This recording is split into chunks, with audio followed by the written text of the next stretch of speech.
सुंदर ते ध्यान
पाहता लोचनी सुख झाले हो साजनी तो हा विठ्ठल बरवा तो हा माधव बरवा तो हा माधव बरवा तो हा माधव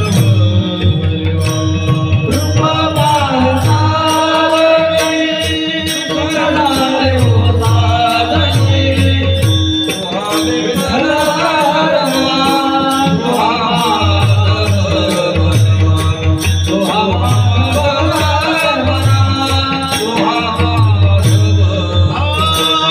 रूप पाहता लोचनी सुख झाले हो साजनी तो हा विठ्ठल विठ्ठल बरवा तो हा माधव बरवा तो हा माधव बरवा तो हा माधव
संत संग याचा वास सर्व काळ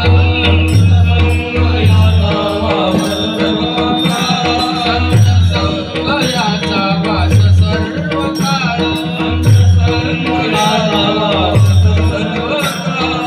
सदा सकळ मूर्तिमंत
परिमळ नाही जागत परिमळ नाही जागत परिमळ नाही जागत परिमळ चंदनाचे स्थळ चंदनाचे स्थळ चंदनाचे चंदनाचे स्थळ चंदन कारुण्या काळा बघावाहे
check.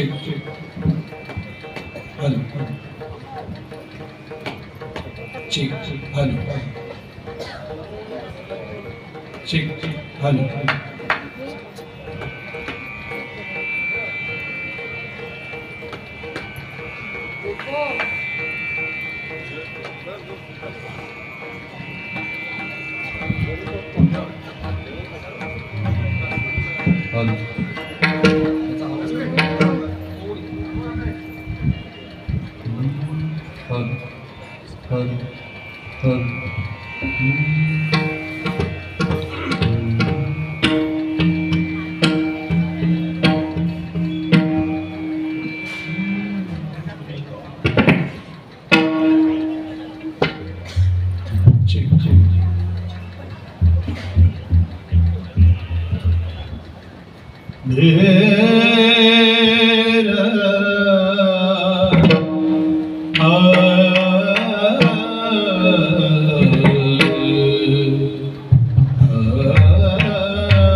संत संगया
सकळ मूर्ती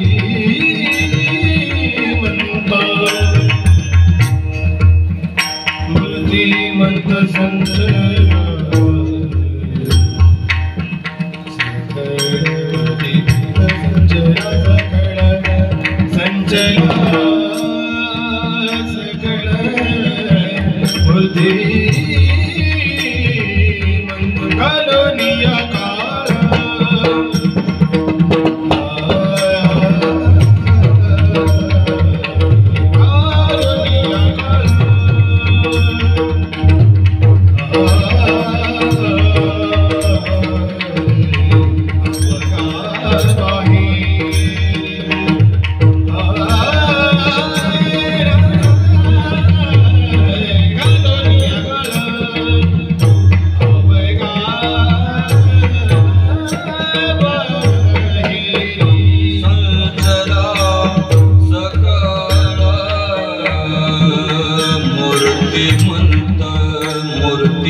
अंतरी वास दिला तरी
वास सर्व काळ संचला सकळ मूर्तिमंत घालून या काळ अवघा बाहेरी त्यासीच अंतरी वास दिला आपुलेसे जिही नाही उरू दिले चोजविता भलेस ऐसी स्थळे घालून या काळ अवघा बाहेरी त्यासीच अंतरी वास दिला तुका म्हणे नाही झाकत परिमळ तुका म्हणे नाही झाकत परिमळ चंदनाचे स्थळ चंदनची घालून या काळ अवघा बाहेरी त्यासीच अंतरी वास दिला. याचा विको कमी करा, फक्त साधा व्हायचा. विठ्ठल विठ्ठल.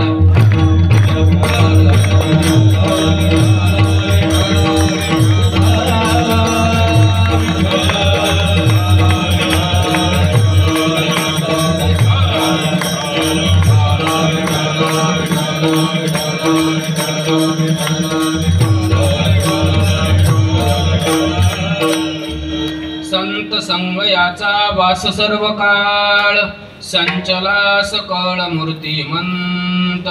घालून या काळ अवघा बाहेरी, त्यासीच अंतरी वास दिला हरी. सत्यमण्याण म्हणंतमनित्यमणाकाशं परमाकाशं. गोष्ट प्रांगण रिंगण लोलमनायासं परमायासं. माया कल्पित नानाकार मनाकारं भुवनाकारं. क्ष्मायानाथमनाथं प्रणमत गोविन्दं परमानन्दं. क्ष्मायानाथमनाथं प्रणमत गोविन्दं परमानन्दं परमानन्दं.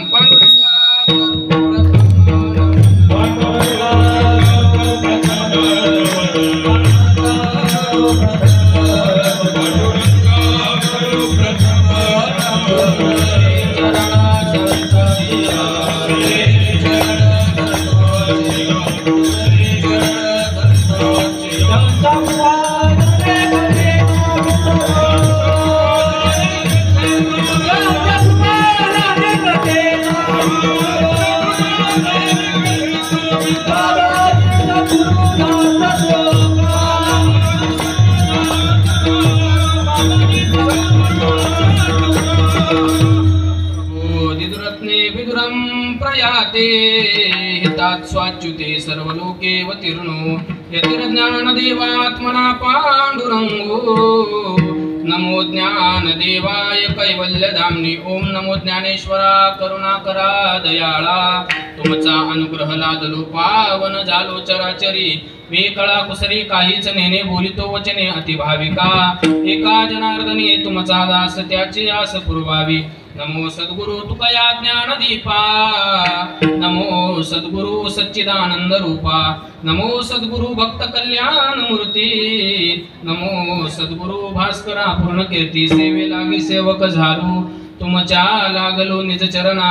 अहो स्वामी तुकया देवा यावरी न करावा अव्हेरू. शरण शरण एकनाथा पाये माथा ठेविला. नका पाहू गुण दोष झालो दास पायांचा. मस्तक हे पायावरी या वारकरी संतांच्या. संत संग याचा वास सर्व काळ, संचला सकळ मूर्तिमंत. घालून या काळ अवघा बाहेरी, त्यासीच अंतरी वास दिला. प्रस्तुत प्राप्त प्रसंगी प्राप्त समयी संप्राप्त कीर्तन चिंतना करता निवडलेला अभंग. प्रेमात भूत सिंधू कुळ सागर इंदू. कान्हा प्रिय बंधू आणि गुणातीत साधू असणारे जगद्गुरु श्री तुकोबाराय यांच्या अखिल विश्वाला अगदी आनंदाचा वर्षाव करणाऱ्या, अगदी प्रेमाचा वर्षाव करणाऱ्या, अगदी ज्ञानाचा वर्षाव करणाऱ्या अभंग संहितेतील 4 चरणाचा सद्गुरु जोग महाराजांच्या प्रथेनुसार संतपर प्रकरणातील अभंग कीर्तन निरूपणाकरता निवडलेला आहे. विठ्ठला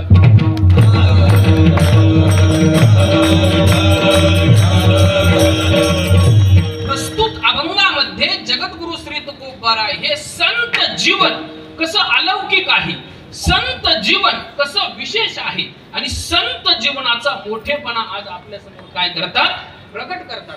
अभंगावर काही विवेचन करण्यापूर्वी, काही बोलण्यापूर्वी, काही प्रकट करण्यापूर्वी, काही मांडण्यापूर्वी अल्पसापुरी हर देणं अत्यंत अगत्य आहे. तो असा हे मोजे आपलं भादवड हे ग्राम आणि या भादवड गावामध्ये एकनाथ षष्ठी निमित्त चालू असणारा हा अखंड हरिनाम सप्ताह. आणि या सप्ताहामध्ये आपल्या गावातील संपूर्ण राजकीय सामाजिक शैक्षणिक आर्थिक क्षेत्रातील सर्व मान्यवर मंडळी, त्याचप्रमाणे आध्यात्मिक क्षेत्रातील सर्व मान्यवर मंडळी यांच्या संयुक्त विद्यमाने चालू असणारा हा अखंड हरिनाम सप्ताह. आणि या सप्ताहामध्ये ज्यांचे आशीर्वाद लाभलेले आहेत असे आपल्या सर्वांचे गुरुवर्य शांती ब्रह्म चिंतामणी महाराज यांचा देखील या कार्यक्रमामध्ये खूप मोठ्या प्रमाणामध्ये काय आहे, आशीर्वाद या कार्यक्रमाला लागलेला आहे. तसं जर सांगायचं गेलं तर कोणी आता मोठे माणसं प्रत्येकाच्या घरी जाऊन त्यांना आमंत्रण देत नाहीत की तुम्ही काय करा, कार्यक्रम करता या, कार्यक्रम करता या, कार्यक्रम करता या. परंतु बाबांच्या बाबतीत जर तसा विचार केला तर बाबा प्रत्येकाच्या घरी गेलेले आहेत, प्रत्येकाला काय केलेलं आहे, आमंत्रण दिलेलं आहे. तुम्ही आपल्या कार्यक्रमा करता या, तुम्ही आपल्या कार्यक्रमा करता या, तुम्ही आपल्या कार्यक्रमा करता या. त्याचं सर्वात महत्वाचं कारण आपल्याला धर्माची बैठक काय आहे हे कळलं पाहिजे, आपल्याला आपल्या नीतिमत्ता काय आहेत हे कळलं पाहिजे, आपल्याला आपले व्रत, वैकल्य, उपवास, चाली, रीती, रूढी, परंपरा काय आहेत हे कळलं पाहिजे. याच्याकरता ह्या धर्म मंडपामध्ये आपण काय केलं पाहिजे, आलं पाहिजे. विठाला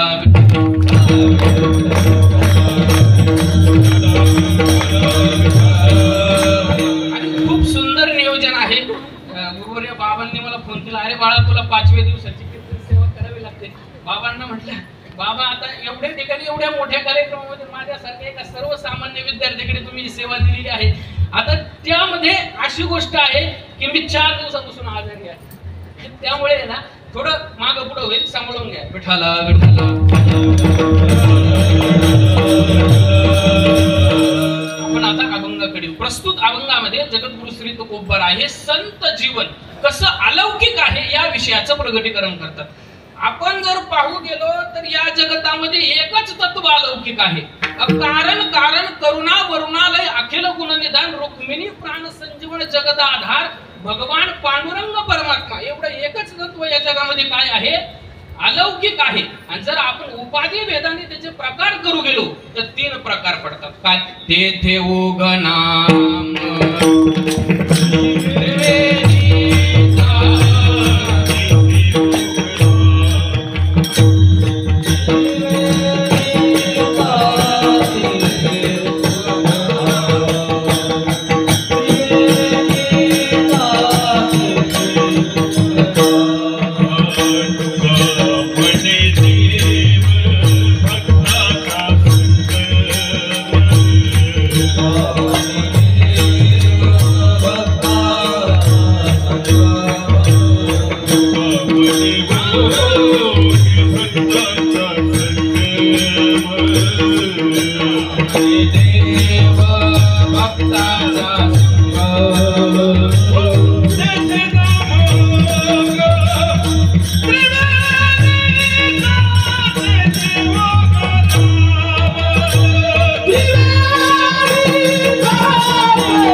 अलौकिक सांगितलेले आहेत. कोणतं, पहिलं तत्व आहे देवत्व अलौकिक आहे, दुसरं तत्व संतत्व अलौकिक आहे आणि तिसरं तत्व देवाचं नाव.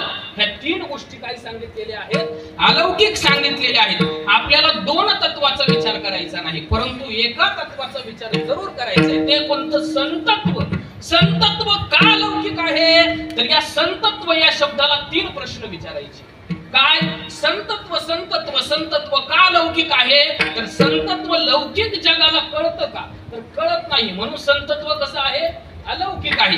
पंचमहाभूतामध्ये संतत्व अडकतं का तर नाही अडकत, म्हणून संतत्व कसं आहे, अलौकिक आहे. आणि देवाची सत्ता, काळाची सत्ता संतत्वावर चालते का, नाही चालत, म्हणून कसं आहे, संतत्व अलौकिक आहे. विठाला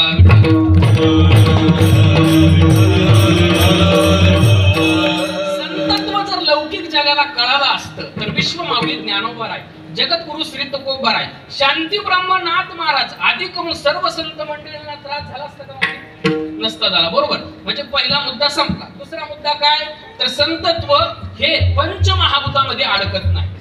तसं जर पाहू गेलं तर आमच्या एका संतांनी एक पंचमहाभूत जिंकून घेतले. विश्वमाऊली ज्ञानोबा राय समाधीला बसले आणि पृथ्वी तत्व जिंकून घेतले. विश्वमाऊली ज्ञानोबा समाधीला बसले आणि पृथ्वी तत्व जिंकून घेतलं. आदिशक्ती मुक्ताबाईने कोणतं तत्व जिंकून घेतलं, तेज तत्व जिंकून घेतलं. आप तत्व शांती ब्रह्म नाथ महाराजांनी जिंकून घेतलं. त्यानंतर पृथ्वी आप तेज वायू तत्व जनार्दन स्वामींनी जिंकून घेतलं. आणि आभाळ तत्व आकाश तत्व अनोरेनो या थोकडा, आकाशा एवढा जगद्गुरु श्री तुकोबाराने कोणतं तत्व जिंकून घेतलं? आकाश तत्व जिंकून घेतलं. त्यामुळे पंचमहाभूताची सत्ता कोणावर चालत नाही? संतत्वावर चालत नाही. आणि तिसरा मुद्दा, संतत्व काळाची सत्ता संतत्वावर चालत नाही. जगा काळ काय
कावडीच्या अभंगामध्ये महाराज सांगतात की संताकडे पाहून काळ काय होतो?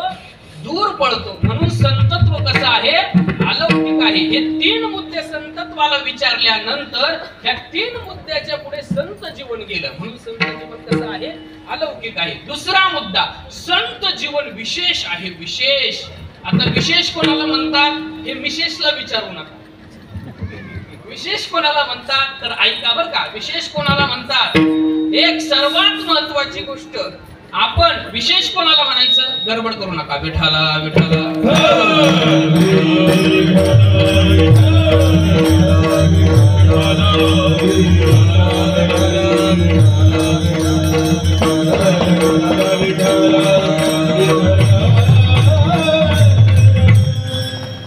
विशेष त्याला म्हणायचं ज्याने आकाराकडे लक्ष न देता आचाराकडे लक्ष दिलेलं आहे. त्याला काय म्हणायचं? आचार म्हणजे लोणचं नाही बरं का. आचार म्हणजे लोणचं नाही. तुम्ही लोणचं म्हणतात. ज्याने आकाराकडे लक्ष न देता कशाकडे लक्ष दिलेलं आहे?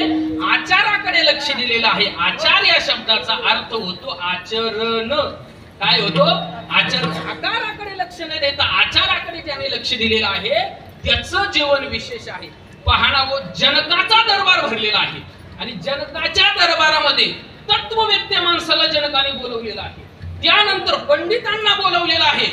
वेद पाठी ब्राह्मणांना त्यांनी बोलवलेलं आहे. आणि बोलवल्यानंतर कोणाला आमंत्रण दिलं? आणखी अष्टवक्र मुनींना. कोणाला आमंत्रण दिलं? अष्टवक्र मुनींना. आता अष्टवक्र मुनी यांचं अंग 8 ठिकाणी व्यंग होतं. म्हणजे कसं होतं?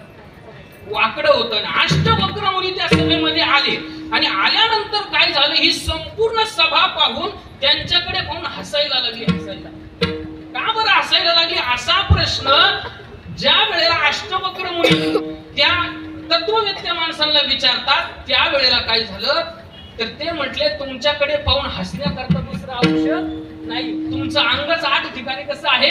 व्यंग आहे. असं ऐकल्यानंतर अष्टवक्र मुनी त्यांच्याकडे पाहून अर्धा तास हसले. अशी खूप गंमत होती बघा. एखाद्या वेळेला आपण एखाद्या माणसाकडे पाहून हसलं ना आणि तो आपल्याकडे पाहून हसला ना आपला पान उतार होत. खरं सांगतो बरं का. काय होतंय? आपला पान उतार. का बरं हसला तू माझ्याकडे पाहून? मला काही समजलं नाही. तसंच त्यांचा पान उतारा झाला. आणि जनकाने ज्या वेळेला प्रश्न विचारला की तुम्ही त्यांच्याकडे पाहून का हसलात त्यामुळे त्यावेळेला परत अष्टवक्र मुनींनी सांगितले हे माझ्याकडे पाहून का हसले. ज्या वेळेला यांचा संवाद सुरू झाला आणि जनकाने सांगितलं की तुमच्याकडे पाहून हसण्याकरता दुसरं औषधच नाही हो. तुमचं अंग 8 ठिकाणी काय आहे? व्यंग आहे. असं म्हटल्यानंतर अष्टवक्र मुनींच्या मनामध्ये अशी खंत निर्माण झाली. मी मानत होतो ही तत्ववेत्यांची सभा आहे. मी मानत होतो ही पंडितांची सभा आहे. मी मानत होतो ही अधिकारी महात्म्यांची सभा आहे. नाही रे राजा, तू या ठिकाणी सगळा चांबड्याचा विचार करणारी माणसं गोळा केली. काय म्हटलं अष्टवक्र मुनी? चांबड्याचा विचार गोळा करणारी माणसं केलेत. या ठिकाणी एकही मनुष्य असा नाही की त्याने माझ्या अंतकरणाची बैठक जाणली. या ठिकाणी एकही मनुष्य असा नाही की त्याने माझी काय केली, तत्वज्ञानाची बैठक जाणली. मला आता एक सर्वात महत्वाचा असा प्रश्न विचारायचा आहे, त्यांनी अष्टवक्र मुनींच्या आकाराकडे लक्ष दिलं की आचाराकडे लक्ष दिलं? आकाराकडे लक्ष दिलं. म्हणून तत्वज्ञानामध्ये, हिंदू धर्मामध्ये किंवा आपण परमार्थ करत असताना आकाराकडे लक्ष देऊ नका. कशाकडे लक्ष द्या? आचाराकडे लक्ष द्या.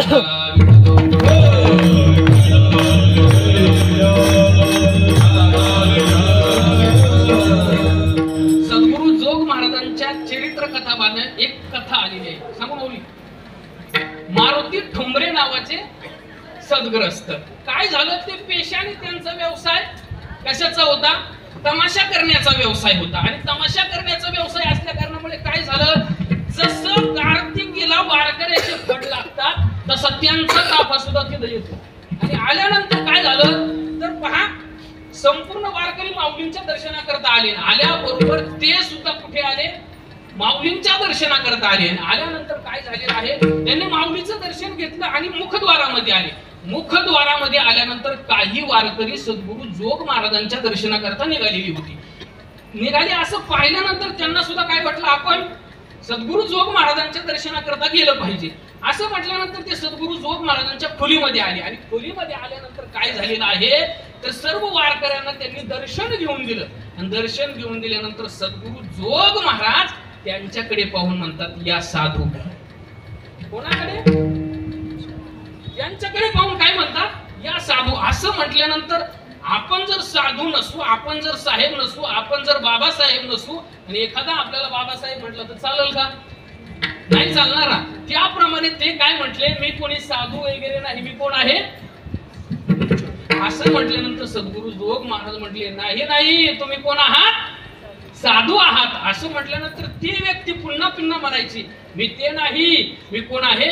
हे आहे. असं म्हटल्यानंतर सद्गुरु जोग महाराज त्यांना म्हटले, तुम्ही साधूच आहात, आहे का नाही? एरवी तरी काय, दैसे श्री गुरुमुखीचे अक्षरू अंगे साने परिणामे थोरू. हो, फक्त एक साधू या शब्दानं त्यांच्या जीवनामध्ये काय झालं, परिवर्तन झालं. म्हणून त्या शब्दाचा आकार कसा होता? हो, छोटा होता, परंतु त्याची कृती कशी होती?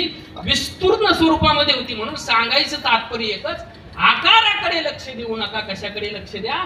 आचाराकडे लक्ष द्या. विठाला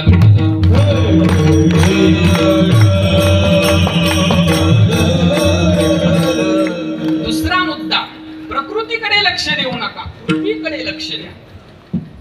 प्रकृतीकडे लक्ष देऊ नका, कृतीकडे लक्ष द्या. बऱ्याच वेळेला आपण समाजामध्ये असं पाहतो, प्रकृतीने मनुष्य श्रीमंत कुटुंबामध्ये जन्माला आलेला असतो आणि अंत्यविधी करायच्या वेळेला वर्गणी गोळा करून त्याचा अंत्यविधी करावा लागतो.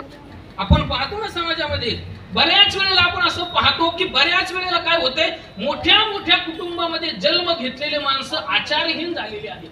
त्यांनी आचाराकडे लक्ष दिलेलं नाही, त्यांनी स्वतःच्या प्रकृतीकडे लक्ष दिलं, कृतीकडे लक्ष दिलं नाही. हो, ज्ञानोबाराय सांगतात की भक्त प्रल्हाद दैत्याच्या कुळामध्ये जन्म घेतला होता ना हो, परंतु भक्ताच्या यादीमध्ये कितव्या क्रमांकाला होते? पण एरवी तरी दैत्य कुळ साचो कार्य. ज्ञानोबाराय म्हणतात, दैत्याच्या कुळामध्ये भक्त प्रल्हादाने जन्म घेतला होता, परंतु भक्ताच्या यादीमध्ये कितवा क्रमांक होता? पहिला क्रमांक. म्हणून सर्वात महत्वाची गोष्ट, आकाराकडे लक्ष देऊ नका, आचाराकडे लक्ष द्या. आहे का नाही? नका जाऊ पात्रावरी कवटी सार नारळी, कठीण नारळाचे अंग आत भितरीचे चांग. सांगायचं तात्पर्य, वरच्या मुलाम्याकडे काय करू नका, लक्ष देऊ नका. बऱ्याच वेळेला आपण वरच्या मुलाम्यालाच काय होतो, बोलतो आणि त्याच्यामुळे काय होते, घोटाळा होतो. आहे का नाही? सांगायचं तात्पर्य, त्याच्यामुळे घोटाळा होतो. विठाला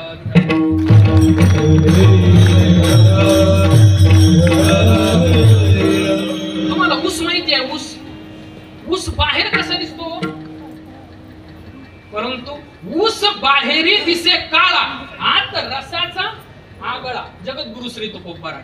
फणस आहे, फणस, फणस वरून कसा दिसतो, आहे का नाही? वर काटे फणस फळा, माझी अंतरी जिव्हाळा. जगद्गुरु श्री तुकोबाराय. सांगायचं तात्पर्य एकच की आकाराकडे लक्ष देऊ नका, आचाराकडे लक्ष द्या. प्रकृतीकडे लक्ष देऊ नका, कृतीकडे लक्ष द्या. आणि तिसरा मुद्दा, व्यक्तित्वाकडे लक्ष देऊ नका, व्यक्तिमत्वाकडे लक्ष द्या. विठाला विठ्ठल.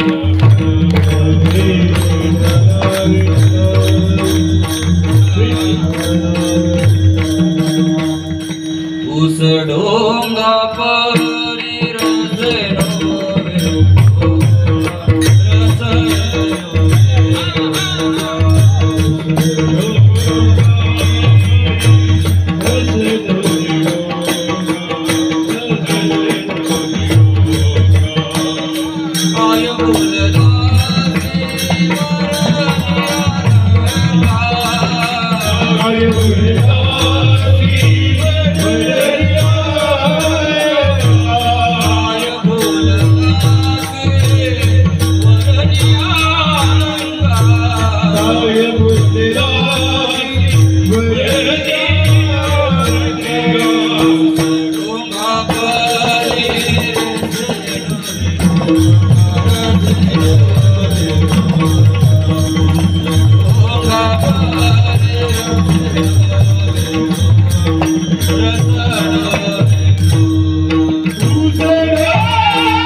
कृतीकडे लक्ष द्या आणि व्यक्तित्वाकडे लक्ष देऊ नका, व्यक्तिमत्वाकडे लक्ष द्या.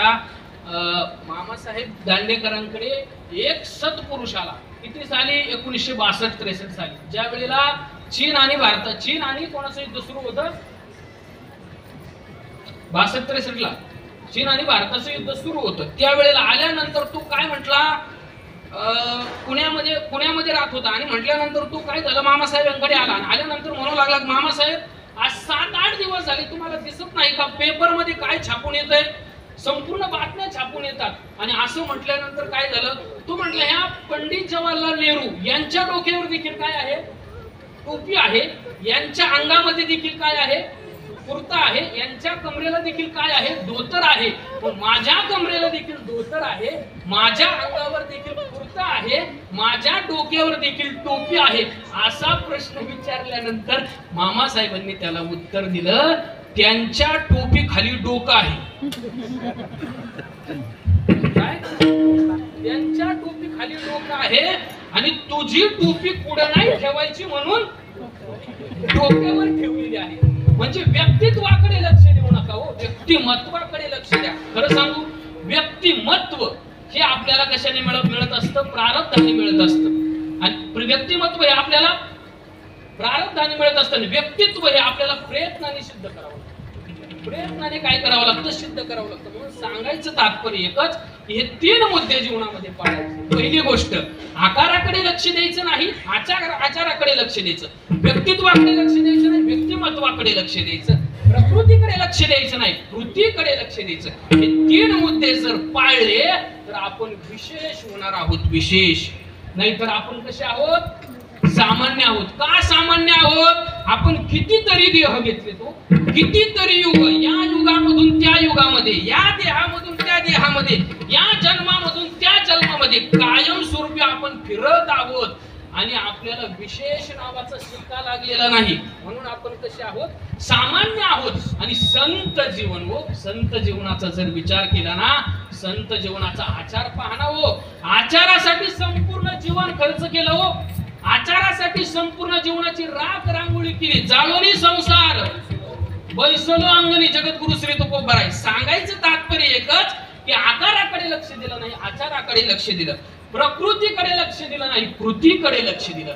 व्यक्तित्वाकडे लक्ष दिलं नाही. ज्ञानोबाराय जर व्यक्तित्वाकडे लक्ष दिलं असतं, फक्त रेडा घेऊन फिरले असते, रेडा घेऊन फिरले असते तर कितीतरी लौकिक गोष्टी मिळवल्या असते. परंतु ज्ञानोबारायांनी रेडा एकदाच बोलवला बरं का, भिंत एकदाच चालवली, त्याचा व्यापार करत बसले नाही. व्यक्तित्वाकडे लक्ष दिलं नाही, व्यक्तिमत्वाकडे लक्ष दिलं. म्हणून संत जीवन कसं आहे? विशेष आहे. आणखी संत जीवन का बरं विशेष आहे? संत उदार आहेत. म्हणून संत जीवन कसं आहे? संत उदार, उदार भरले अनंत भांडार. आणखी संत जीवन कसं आहे बरं, का विशेष आहे? संत मार्ग दाखवतात. तो मार्ग दाऊन गेले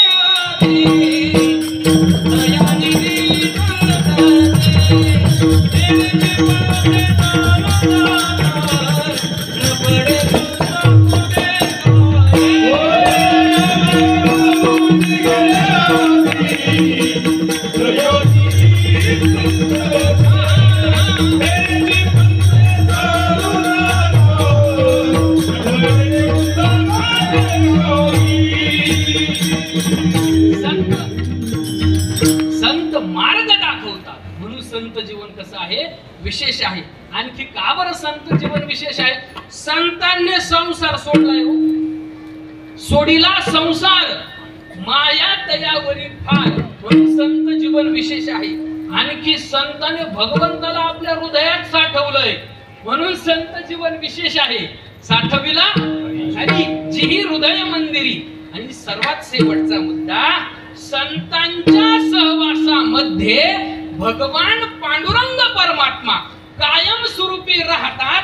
हा अभिप्राय जगद्गुरु श्री तुकोबाराय अभंगाच्या प्रथम चरणात. संत संगायाचा, संत संगायाचा, संत संगायाचा वास सर्वथा. संत संगायाचा, संत संगायाचा वास सर्वथा. संत संगायाचा, संत संगायाचा, संत संगायाचा वास सर्वथा. संत संगायाचा, संत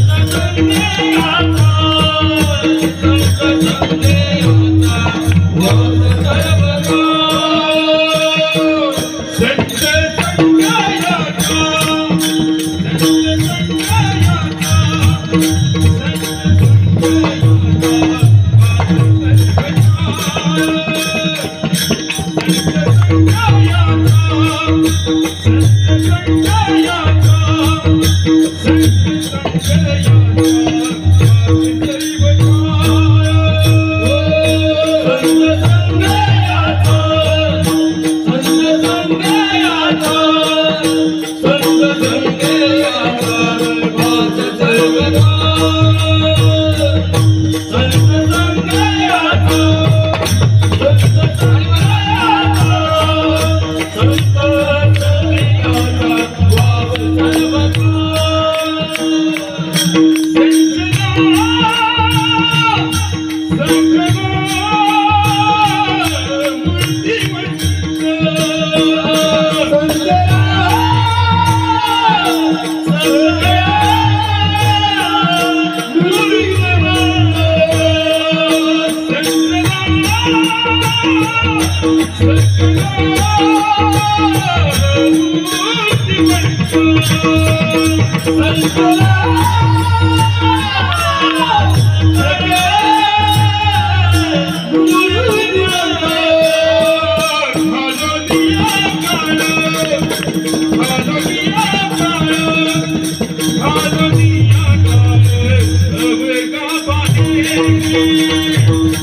संत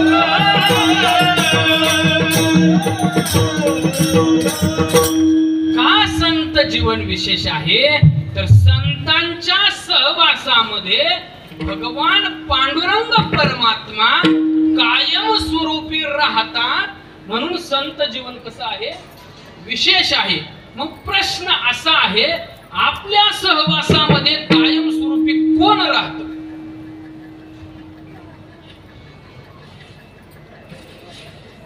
आपल्या सहवासामध्ये कायम स्वरूपी कोण राहतं? जर संतांच्या सहवासामध्ये भगवान पांडुरंग परमात्मा कायम स्वरूपी राहत असेल तर आपल्या सहवासामध्ये कोण राहतंय? भगवान पांडुरंग परमात्माच राहतात. तरी देखील संत जीवन विशेष आणि आपलं जीवन सामान्य का? ऐक ना, आपल्या जवळ कोण राहतंय? विठ्ठल जळी स्थळी भरला, रिता ठाव नाही उरला, आजिम्या दृष्टीने पाहिला, विठ्ठलामुचे जीवन, आगम निगमाचे स्थान, विठ्ठल सिद्धेचे साधन, विठ्ठल ध्यान विसावा, विठ्ठल पुढीचे दैवत, विठ्ठल वित्त गोत चित्त, विठ्ठल पुण्य आणि पुरुषार्थ आवडे मात विठ्ठलाची, विठ्ठल विस्तारला जनी सप्तही पातळे भरुनी, विठ्ठल व्यापक त्रिभुवनी, विठ्ठल मुनी मानसी. मग विठ्ठल सर्वत्र आहे, भगवान पांडुरंग परमात्मा सर्वत्र आहे, तरी देखील संत जीवन विशेष आणि आपलं जीवन सामान्य का? असा प्रश्न या ठिकाणी काय होतो निर्माण होतो. बरोबर आहे ना? सर्वत्र कोण आहे? भगवान पांडुरंग परमात्मा काय? सर्वस्य चाहम हृदय सन्निविष्टो मत स्मृती ज्ञान मग पोहणांचे वेदेश्च सर्वेरहमेव वेद्यो वेदांत कृतवेद विदेव चाहम. सांगायचं तात्पर्य एकच, सर्वत्र भगवान पांडुरंग परमात्मा भरून पुरून उरलेला आहे आणि मग तरी देखील संत जीवन विशेष आणि आपलं जीवन सामान्य का? असा प्रश्न निर्माण होतो. याचं उत्तर शोधायचं बरं का. पहा, वस्तूचं प्रागट्य वेगळं असतं आणि वस्तूचं अस्तित्व वेगळं असतं. वस्तूचं प्रागट्य वेगळं असतं, वस्तूचं अस्तित्व वेगळं असतं. उसामध्ये साखरेचं अस्तित्व आहे की नाही? उसामध्ये साखरेचं अस्तित्व आहे की नाही? मग आपल्या घरी महाराज चहा पिण्याकरता आले आणि आल्यानंतर विचारलं, अहो चहा ठेवा हो, आतून आवाज आला साखर नाही हो. येतो ना कधी कधी फटाफट फेकून मारतात, आवाज येतो ना, साखर नाही हो. असं म्हटल्यानंतर काय झालं? ते म्हणाले की आपल्या शेतामध्ये जा, 2-3 ऊस तोडून आणून टाक पातेल्यात, होईल चहा. होईल का माऊली? का बरं? ऊसामध्ये साखरेचं अस्तित्व नाही का? चहा तो व्हायला पाहिजे. अहो नाही होणार हो. त्याच्यावर काय करावं लागेल? पहिलं ऊस तोडावं लागेल, ऊस कारखान्यावर न्यावं लागेल, कारखान्यावर नेल्यानंतर त्याच्यावर विशिष्ट प्रक्रिया केल्यानंतर काय होईल? साखर होईल. आणि ती साखर मोठ्या होलसेल दुकानामध्ये येईल, होलसेल दुकानातली किराणा स्टोअर मध्ये येईल, किराणा स्टोअरच्या आपल्या डब्यामध्ये येईल, डब्यातली पातेल्यात जाईल, तेव्हा काय होईल? चहा होईल. आहे का नाही? चहा होईल. तोपर्यंत काय होणार नाही? चहा होणार नाही. ऊसामध्ये साखरेचं अस्तित्व नाही का? अस्तित्व आहे, परंतु प्रागट्य नाही ना हो, प्रगट स्वरूपामध्ये नाही. त्यामुळे काय होणार नाही? चहा होणार नाही. बरं, दुसरं उदाहरण पाहू. दुधामध्ये तुपाचं अस्तित्व नाही का हो? आहे ना. मग महाराज आपल्या घरी जेवायला आले, तूप वाढ म्हणलं, वाटीवर दूध महाराजांच्या ताटामध्ये ठेवलं तर चालेल का? नाही चालणार ना. त्याच्याकरता काय करावं लागेल? मंथोनी नवनीता तैसे घे अनंता. त्याचं काय करावं लागेल हो? मंथन करावं लागेल. सांगायचं तात्पर्य एकच, वस्तूचं अस्तित्व वेगळं असतं आणि वस्तूचं प्रागट्य वेगळं असतं. भगवान पांडुरंग परमात्मा आपल्या ठिकाणी फक्त अस्तित्व स्वरूपामध्ये आहे. कसं आहे? अस्तित्व स्वरूपामध्ये. आणि संताजवळ प्रगट स्वरूपामध्ये आहे. म्हणून आपण कसे आहोत? सामान्य आहोत. आणि संत जीवन कसं आहे? विशेष आहे. मग जर संत जीवन विशेष का झालं बरं? तर संतांनी काय केलं? थोडा सुद्धा वेळ भगवंताचं नाम चिंतन केल्याशिवाय संत राहत नाही. तो थोडा सुद्धा वेळ संत काय करतात? भगवंताला सोडून राहत नाही. म्हणून संत जीवन कसं झालेलं आहे? विशेष झालेलं आहे. काळ जाऊन दिवाया चिंतू विठोबाचा पाया. आहे का नाही? त्यानंतर पहा की काय सांगतात? एक गाऊ आम्ही विठोबाचे नाम आणि कापे काम नाही आता. सांगायचं तात्पर्य एकच, संत जीवन विशेष का झालेला आहे? संत जीवन भगवंताला थोडं सुद्धा काय करत नाहीत? सोडत नाहीत. म्हणून संत जीवन विशेष झालेला आहे. विठाला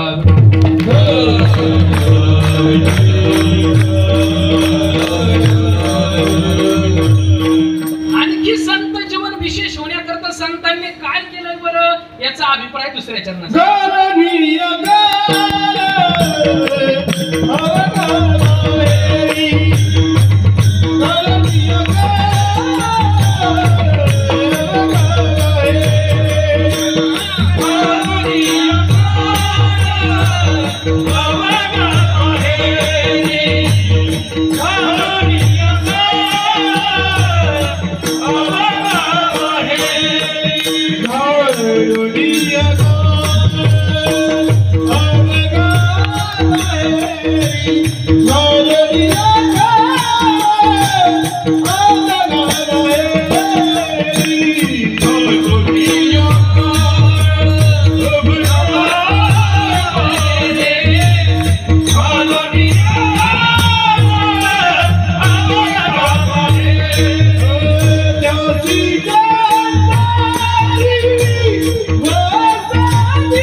संतांनी काय केलंय बरं, काळाला काय केलंय, बाहेर घातले. काळ या शब्दाचा अर्थ त्या ठिकाणी सद्गुरु जोग महाराजांच्या गाथेमध्ये विकार घेतलाय बरं कमावली. काय घेतलाय? विकार. षड विकार बाहेर घातले. किती विकार? षड विकार बाहेर घातले. तुका म्हणे देह भरीला विठ्ठले, काम क्रोधे केले घर रीते. जोपर्यंत हे घर काय होत नाही, काम क्रोधाने मोकळं होत नाही, तोपर्यंत तू येऊन बसत नाही. येवनी गोपाळ राही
निर्मळ येवोनी गोपाळ राहिते. कसं चित्त करायचं?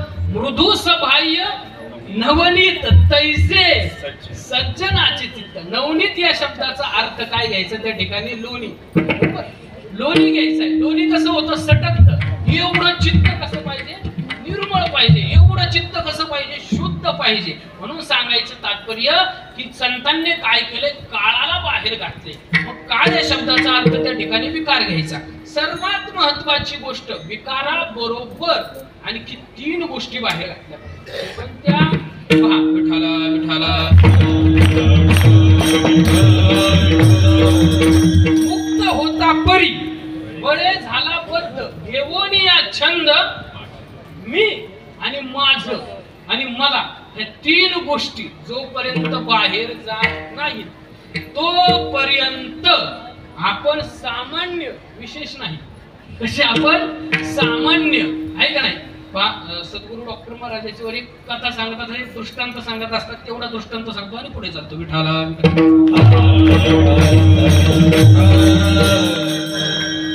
डॉक्टर बाबा असं सांगतात की काय झालं, एका मनुष्याने एका सावकाराचा खून केला. आणि खून केल्यानंतर काय झालं, त्याचे हातपाय तोडले आणि हातपाय तोडल्यानंतर अशा पेटीमध्ये घातली. आता याच्यात नाही घातले बरं का, अशा पेटीमध्ये घातली. आणि पेटीमध्ये घातल्यानंतर काय झालं तर ती पेटी घेऊन तो रेल्वे स्थानकावर गेला. आणि रेल्वे स्थानकावर गेल्यानंतर काय झालं, रेल्वे स्थानकामध्ये डब्यामध्ये बसला. आता डब्यामध्ये बसल्यानंतर काही माणसाला घाण खोड असते, त्याचा सगळा सातबारा काढायचा. तुझं गाव कोणतं, काय करतो, तुला मुली किती, आता तुला मुलं किती, सगळं विचारून घेतो.